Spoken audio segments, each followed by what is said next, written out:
പുതിയൊരു വീഡിയോയിലേക്ക് എല്ലാവർക്കും സ്വാഗതം. ഇന്ന് നമുക്ക് വളരെ രുചികരമായിട്ടുള്ള പാൽ കപ്പ എങ്ങനെ ഉണ്ടാക്കുന്നത് എന്നൊന്ന് കണ്ടു നോക്കാം. ഞാൻ ഇവിടെ ഒരു ചെറിയ കപ്പ കഴുകി വൃത്തിയാക്കി കൊത്തി എടുത്തിട്ടുണ്ട്. ഇതിപ്പോൾ ഒരു 250-300 ഗ്രാം അടുത്ത് ഉണ്ടാവും. നമുക്കിനി ഒരു കപ്പ പാനിലേക്ക് ഇട്ട് കൊടുക്കാം. വേവാൻ ആവശ്യമായിട്ടുള്ള വെള്ളം കൂടെ ഒഴിച്ചു കൊടുക്കാം. ആവശ്യത്തിന് ഉപ്പും കൂടെ ഒന്ന് ചേർത്ത് കൊടുത്ത് ഇതൊന്ന് വേവിച്ചെടുക്കാം. കപ്പ വെന്ത് കിട്ടിയിട്ടുണ്ട്. പകുതി വേവിച്ച് എടുത്താൽ മതി. ഇനി ഇത് തേങ്ങാപ്പാലിൽ കിടന്ന് ഒന്നുകൂടെ വേവേണ്ടതാണ്. ഈ ഒരു പരുവം മതിയാകും. ഇനി നമുക്ക് ഇതിൻ്റെ വെള്ളമെല്ലാം ഒന്ന് ഊറ്റിക്കളയാം. ഇനി ഇതിലേക്ക് ഒരു 4-5 ചുവന്നുള്ളി, ഒരു 3 കാന്താരി ചതച്ചത് ഇട്ട് കൊടുക്കാം. എരിവിനനുസരിച്ച് കാന്താരിയുടെ എണ്ണത്തിൽ വ്യത്യാസം വരുത്താവുന്നതാണ്.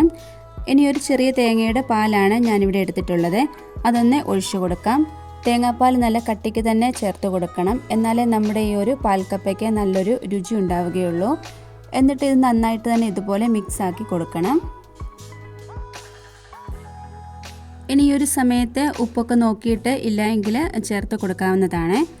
ഇനി ഇത് ഒന്നും കൂടി ഒന്ന് മിക്സാക്കി നമുക്കൊന്ന് വേവിച്ചെടുക്കാം. നമ്മുടെ ഈ ഒരു പാൽക്കപ്പ വെന്ത് കിട്ടിയിട്ടുണ്ട്. ഇതുപോലെ സ്പൂൺ വെച്ച് മിക്സ് ആക്കുമ്പോൾ ഇത് ഉടഞ്ഞു കിട്ടിക്കോളും. ഇനി ഇതിലേക്ക് കടുക് താളിച്ച് കൊടുക്കാം. ഒരു 4 ടേബിൾ സ്പൂൺ വെളിച്ചെണ്ണ, കടുക്, ചുവന്നുള്ളി, കറിവേപ്പില ഇട്ട് നന്നായി വഴറ്റിയെടുത്തതാണ്. ഒരു കളറിന് വേണ്ടി അല്പം മുളക് പൊടിയും കൂടെ ചേർത്ത് കൊടുത്തിട്ടുണ്ട്. ഇതൊന്ന് ഒഴിച്ചു കൊടുക്കാം. എന്നിട്ട് ഇതൊന്ന് മൂടി വെച്ച് കൊടുക്കണം. പിന്നീട് എടുക്കുമ്പോൾ രുചിയും കൂടും. ഇത് കുറച്ചും കൂടെ കുറുകി വരും.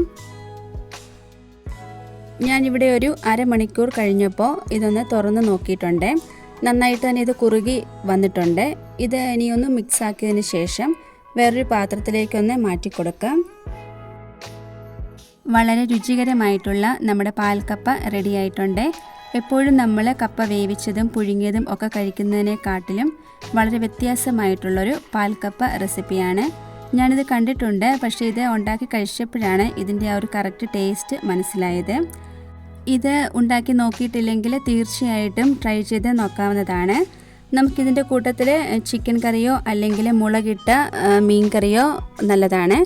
ഞാനിവിടെ ഇതിൻ്റെ കൂടെ കഴിക്കാൻ എടുത്തേക്കുന്നത് മീൻ കറിയാണ്. ഇന്നത്തെ നമ്മുടെ ഈ ഒരു പാൽക്കപ്പ റെസിപ്പി എല്ലാവർക്കും ഇഷ്ടമായി കാണുമെന്ന് വിചാരിക്കുന്നു. ഇഷ്ടമായിട്ടുണ്ടെങ്കിൽ ലൈക്കും കമൻറ്റും സബ്സ്ക്രൈബും ഒന്നും ചെയ്യാൻ മറന്നു പോകരുതേ. അടുത്തൊരു വീഡിയോയിൽ കാണാം. താങ്ക്